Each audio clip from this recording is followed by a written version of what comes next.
a joy to be together, especially in this beautiful, sacred garden.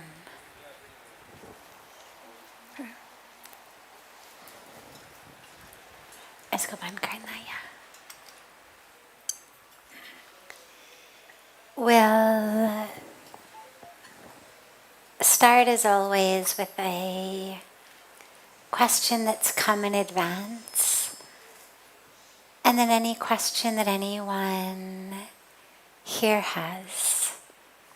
We'll be happy to take those.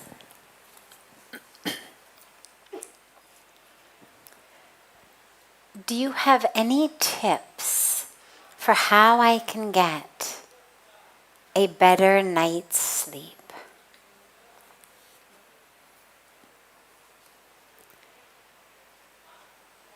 It's so beautiful because with the questions that come in satsang, I always say there's no such thing as a wrong question. Because sometimes people feel shy, they worry, maybe my question's silly, maybe it's stupid, maybe it's wrong. And I always emphasize there's no such thing as a wrong question, as long as it's something that is deeply important to you in your life. That satsang's not a time about philosophical debates. It's not a time for being in our heads and intellectual questions of what's the semantic difference between this word and that word. But it's a time of diving deep into truth so that we can live free from suffering, free from ignorance. And yet, occasionally, there are questions that arise that aren't exactly on that normal level that we tend to talk on, but nonetheless actually are really important because we are spiritual beings having a human experience in human bodies, and those bodies are the mediums that we use for our spiritual experience. If I couldn't sit and close my eyes and meditate, I wouldn't have the experiences that I have in meditation. If my back were killing me in such a way that whether I sat on the ground, on a chair, on a couch, that sitting in any way caused me so much pain, well, it would be really hard to ignore that pain or to be free of that pain enough that I was able to have the types of spiritual experiences that I have sitting in meditation. In the same way, when our physical body is sick, many of us have discovered that it's a lot easier to drag a healthy body out of bed early in the morning to meditate than it is to drag a sick body out of bed early in the morning to meditate. That there's a pull of the sick body that says, and it's human. It's part of the human experience. No, it doesn't want to cook food, and no, it doesn't want to get up and meditate. It just wants to lie in bed. And so this is where all of the spiritual traditions emphasize care for the body in different ways.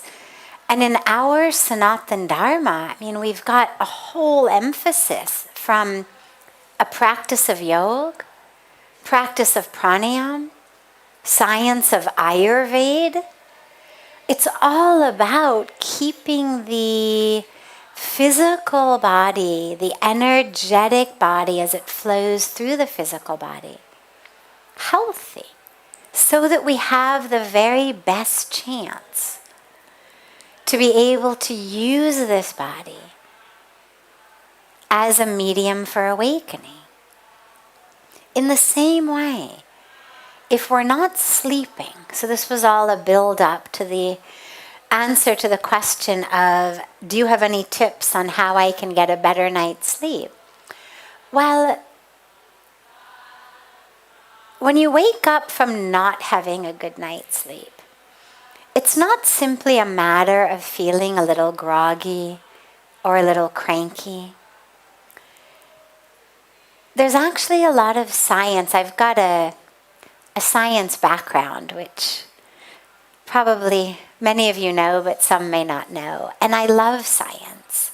And I love the way that our brains and the science of the world, the physics, the biology, how all of that overlaps with spiritual teachings. So what we know now scientifically is that not sleeping is literally the equivalent of being drunk. Now, I forget the exact numbers and the exact glasses of alcohol, but there's lots of statistics around if you get less than a certain number of hours of sleep, or if you go more than a certain number of days, getting fewer than a certain number of hours of sleep, your cognitive abilities are literally just as bad as if you were drunk. The research came to play around things like truck drivers who are on the road for many days at a time and cause all kinds of accidents. And so the research was done proving that these exhausted truck drivers are actually just as dangerous to themselves and others as drunk drivers. But I take that research in a different way as well, which is, if we're going to follow a path of Jnana Yoga, a path of wisdom, if we are going to be introspecting, who am I? If we're looking for wisdom rather than ignorance, and we are so tired that we are essentially chemically drunk, it's a lot harder to grasp wisdom. It's also a lot harder to do any of the practices. If you haven't slept well and you go to sit for meditation, what happens? Oh yeah, you fall asleep. If you fall asleep, people will ask me sometimes, what do I do about the fact that I fall asleep in meditation? And the answer is always, get a better night's sleep the night before. You're falling asleep in meditation because your body's exhausted. So if we're not able to sleep, we're not going to be able to meditate well. We're not going to be able to do yoga well. The body just won't have the strength and the vitality that it needs. And cognitively, we're drunk, which makes our yearning for wisdom a much more challenging experience. So sleep is important, and tips to getting a better night's sleep. The main thing that keeps us from sleeping when our bodies are tired is the mind. We're stressed. We lie in bed and we're worried about what we have to do. We're making to-do lists. We're worried about what's going to happen tomorrow or next week. We're playing out all kinds of scenarios in our mind. Or we are worried about that which has already happened. We're replaying conversations we had, thinking, oh my God, Why did you say that? That was so stupid. What are those people going to think about you? Or, oh my God, how did you do that? Why did you do that? That was such a mistake. You're making such a mess of your life. These are the types of things that keep tired bodies awake at night. And so the best solution to that is a practice of meditation before you sleep. You know, we know that staring at your device, whether it's a handheld device, whether it's a TV or a computer, the literal blue light that it emits shuts off the brain's signals for sleep. That the blue light signals wake up. So we're getting it actually from the light of our devices.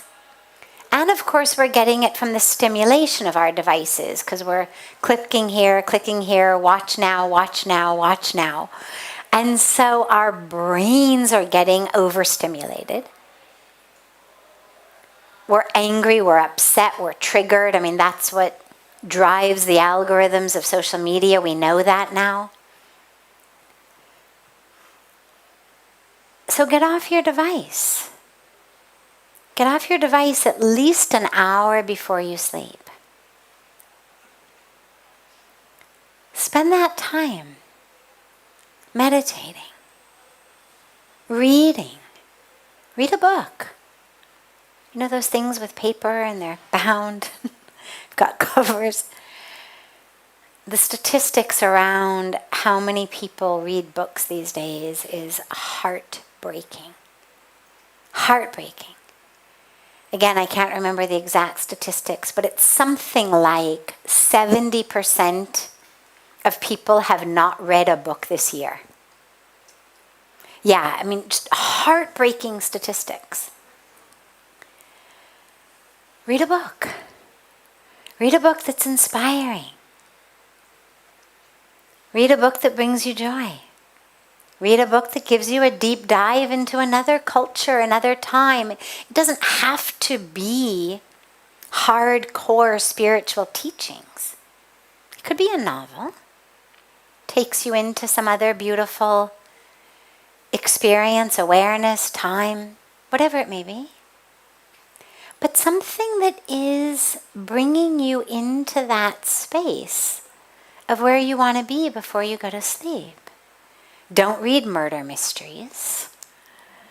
Don't read spy novels. Read things that are putting you into the mindset of where you want your mind to be.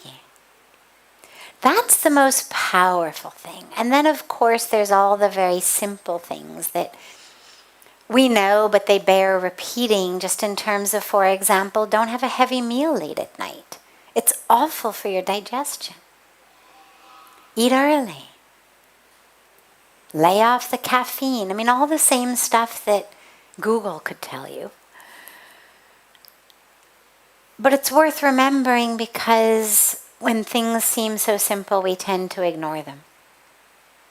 We tend to go out and buy $100 contraptions that are going to, put our brains into a certain wave state. We go out and we buy $1,000 mattresses that are going to, make us sleep better. I remember a few years ago, I was driving through Haridwar, which is, most of you know, a city quite near here. But I was driving from a very, very rural jungle area behind the city of Haridwar.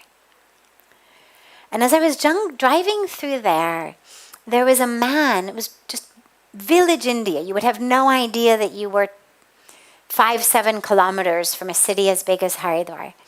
And there was a man lying in front of his shop. He had a little shop. And in front of the shop, he had a little bed. And this must have been, noon, 1 o'clock in the afternoon, maybe 2. And the guy is lying on a bed on basically the edge of the road. And he's got his shop and then a little space in front of the shop and then the road. And he's essentially lying on the edge of the road. fast asleep. People are walking by, there's dogs, there's cars. He's fast asleep. 10 minutes later, we enter into the industrial area of Haridwar called Sidkul. And it could be the industrial area anywhere in the world. I mean, big buildings, it looks just like an industrial area, and it's factories and it's offices and buildings and people rushing across the street in their, suits and ties and office gear and briefcases and rushing. And I had this moment of realizing what's actually development, right? We consider this area developed and the early area undeveloped, or euphemistically developing. And yet, what kind of development have we created where everybody's rushing around and no one can sleep? This guy, undeveloped, has no trouble sleeping at all. He doesn't need a $1,000 mattress. He doesn't need a few $100 pair of headphones that change the brain waves he's having. He just lies down and he sleeps. And it really made me realize how very simple that which most of us suffer from is, how very simple the solutions are.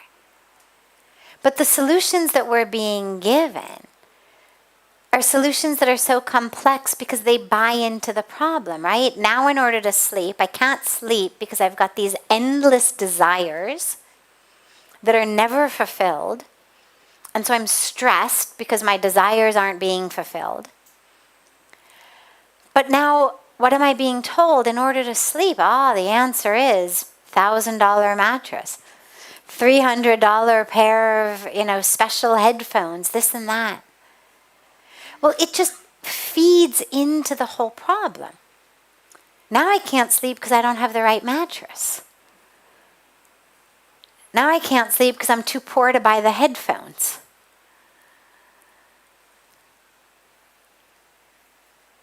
If we just went back to a bit of simplicity,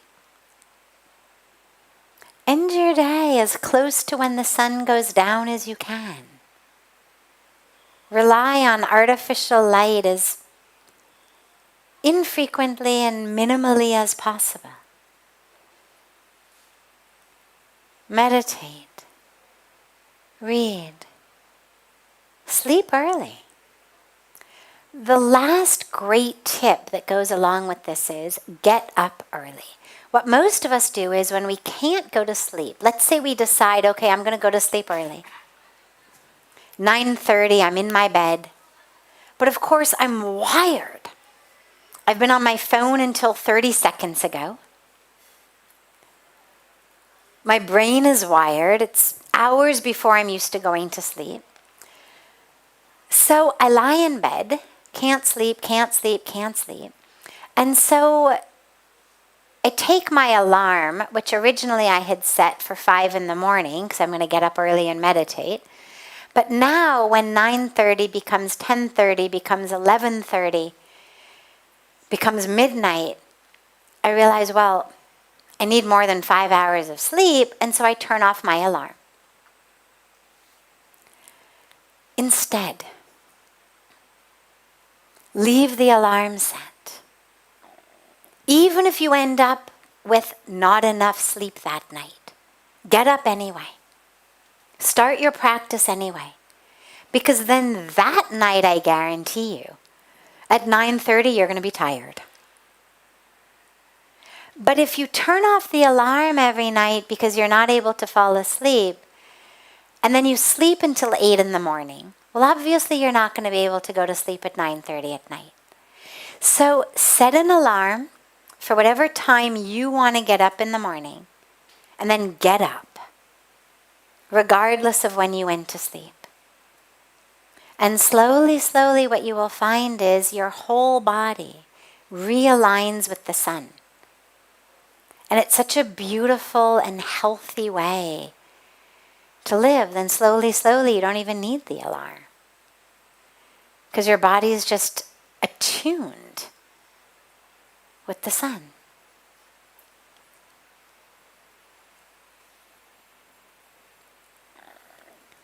Questions?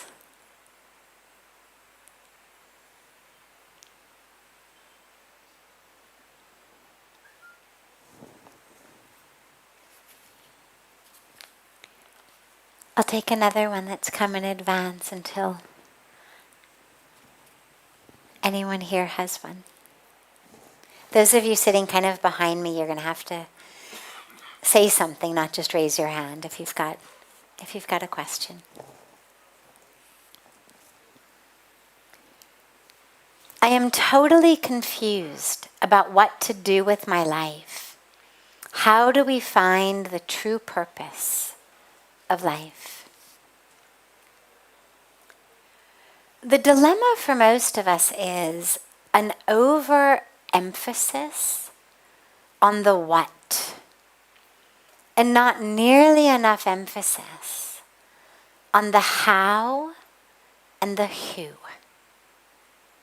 For just a moment, stop worrying about the what are you going to do. Shift your question. Who am I? When I don't know who I am, then I have no way of knowing what to do. Then I'm literally simply taking cues from what society, the culture, social media, influencers I follow, my friends, my family, what they say. In order to really know what to do, I have to know who I am. So begin with a question of who. Tell yourself, I'm not going to worry about the what for right now. I'm just going to worry about who. And in your meditation, in your contemplation, as you're walking, as you're driving, as you're cooking, as you're eating, as you're doing dishes, as you're doing whatever you do, just keep asking yourself, who am I? Who am I? Who am I? There's a beautiful practice of meditation called neti neti, which is not this, not that. I am not the clothes I wear. I'm not the skin beneath the clothes. I'm not the blood beneath the skin. I'm not the organs. You go through all of what you are not until there's really nothing left to name. I'm not my thoughts, clearly, because our thoughts are just chemical and electrical patterns of behavior in our brain. We can artificially induce thoughts, give people drugs, stimulate their brain in a certain way. They're going to think in a certain way. So if my thoughts are chemical and electrical, well, I'm not chemistry or electricity. They're not who I am. And slowly, slowly, slowly, as you realize what you are not, that space of who you are, suddenly it just becomes apparent. So focus on who. Then focus on how. So whatever you are doing, you are cooking, you are cleaning, you are walking, you are waiting tables, you are filing, you are stuffing envelopes, you are designing a website, you are sweeping the floor. You are doing whatever you may be doing. how are you doing it? Are you doing it mindlessly? Is your mind saying, oh my God, I can't believe this is so stupid. I got stuck doing this. When I find my real purpose, then I won't be stuck doing these stupid things. Then someone else will do those things. Because clearly it's someone else's purpose to sweep the floor. Or, as you're doing those, are you doing them in the spirit of mindfulness, of awareness? Are you able to be fully aware of what it feels like to actually have warm, soapy water on your hands as you're doing the dishes? Are you able to feel what it feels like as your foot touches the ground when you walk? Are you able to be aware of the muscles in your arms as they rise up to put a letter into an envelope? Are you able to be so aware of the micro flow of energy through you that what you're doing starts to become irrelevant because you are just so anchored in that awareness that one minute you're doing this, another moment you're doing something else, a third moment you're doing a third thing. But the what becomes irrelevant because the awareness is constant. And you're anchored not in, oh, this is boring. Oh, now this is fun. But you're anchored in simple awareness. Not judgment, but just awareness. So focus on who, then how. And when you've done both of those for a few months, I'm not talking years, I'm not talking lifetimes, just give yourself a few months of stopping to worry about what. Focus on who and how. And what I am very sure of is that in the stillness, in the spaciousness, in the openness, in the availability of you to the universe, that suddenly the what will make itself known. That suddenly what your Dharma is in this moment. And of course, we don't only have one Dharma in our lifetime. It's not a matter of finding that one thing, like finding that one soulmate. We have many different Dharmas, even at one time. You have a Dharma as a child to your parents. You have a Dharma as a parent to your children. You have a Dharma to do whatever your work is, regardless of whether you love it or hate it, but to do it sincerely. We have a Dharma to our society, our community, to Mother Earth. And then, of course, we've got our individual Dharmas of the moment. And they're not rocket science. They haven't been sent to us in some kind of uncrackable code. It's just that we're not quiet and still and open enough to hear them.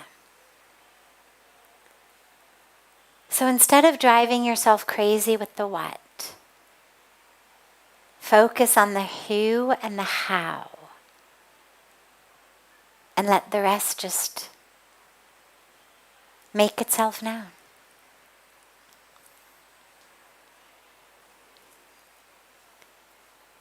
Any other questions? Yes. What is the Dharma for the society we should be doing? What is our Dharma for society that we should be doing? We should be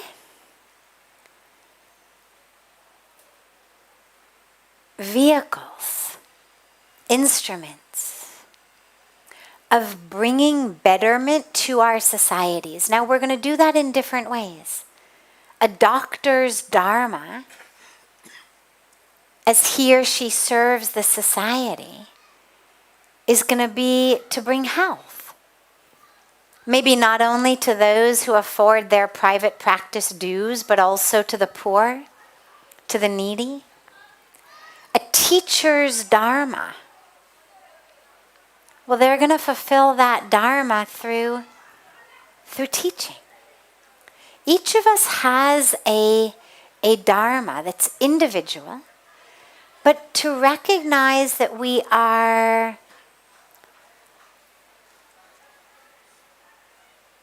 interconnected, interlinked with everyone.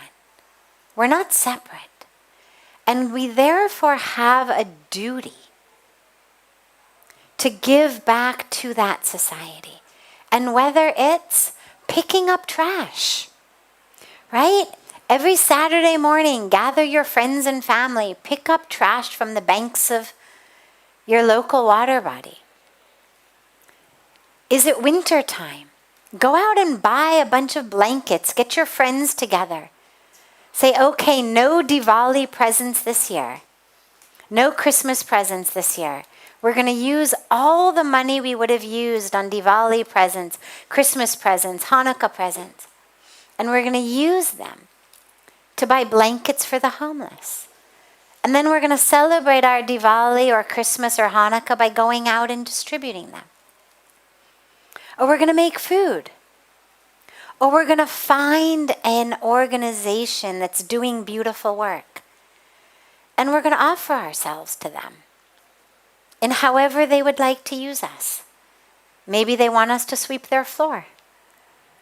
Maybe they want us to design their website. Maybe they want us to stuff envelopes. But we're going to offer ourselves selflessly, humbly, in service of those who are working for the betterment of society. And lastly, but perhaps most importantly, we're going to dissolve any walls between us and them. Whatever way we may see others, that's them. Whether it's a different race, a different religion, a different color, a different socioeconomic status, a different sexual orientation, whatever it may be. Every division that we create where we say, we are us, that's them. They are like that, and we are like this. That is the root of suffering in our own hearts, in our societies, in our communities. It's the root of discrimination. It's the root of inequality. It's the root of human rights abuses.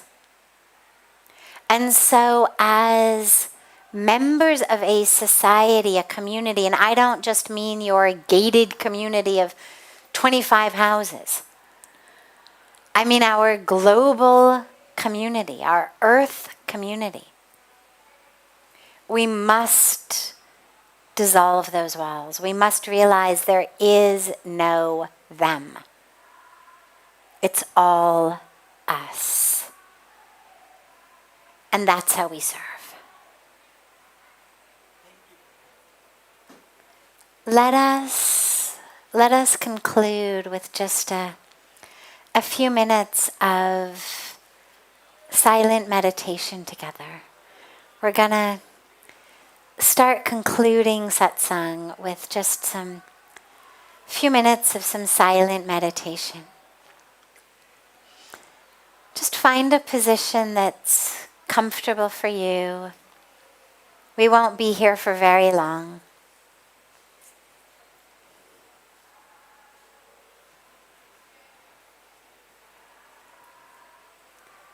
And just allow the awareness to pull inward.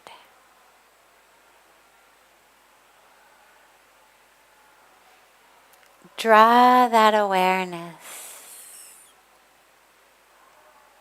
to the inner world.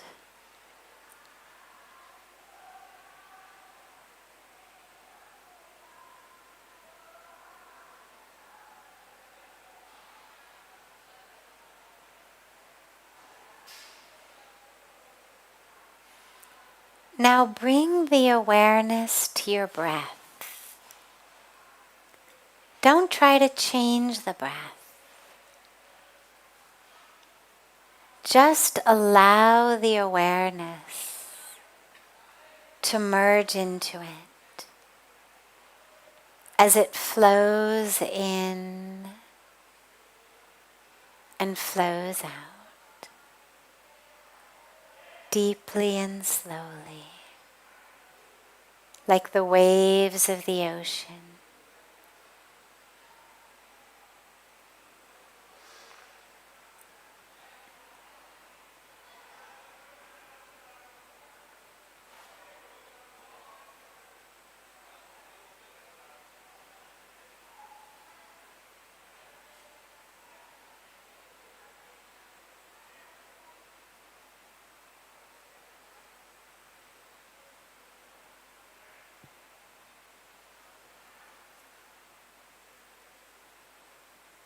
With the awareness merged into the breath, allow the power, the energy of the mind's eye to focus on our third eye center, that Agya chakra, just between your eyebrows. That third eye where we place our tilak. Allow the energy of the mind's eye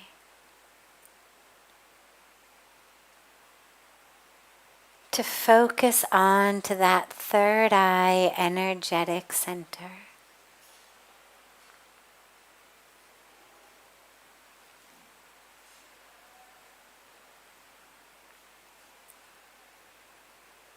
Still keeping the awareness merged in the breath.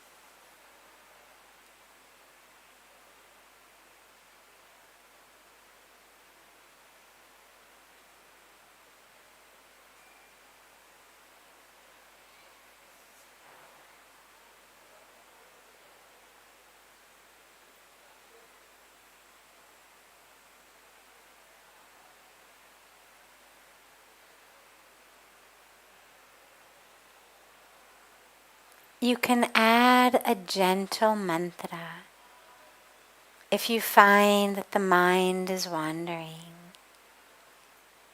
And that mantra is so hum. On the inhalations, just allow yourself silently within to chant so.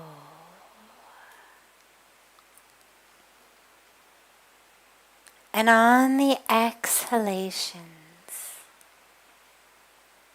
allow yourself to chant hum. It means I am that. I am one with the universe.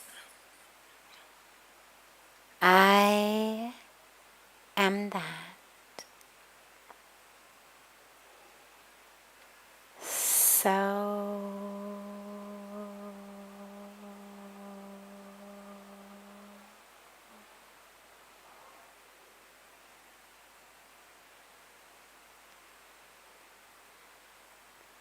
hum.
Slowly bring the palms together at chest level and gently rub the palms of your hands against each other.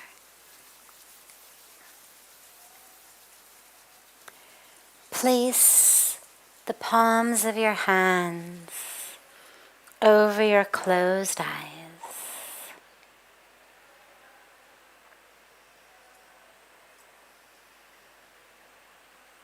Slowly open the eyes into the palms of the hands and lower the hands.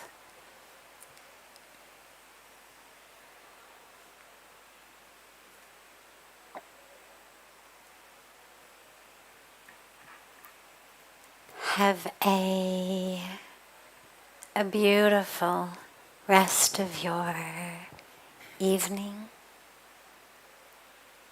A beautiful morning and day to our family joining us from all over the world. And so much love to all of you.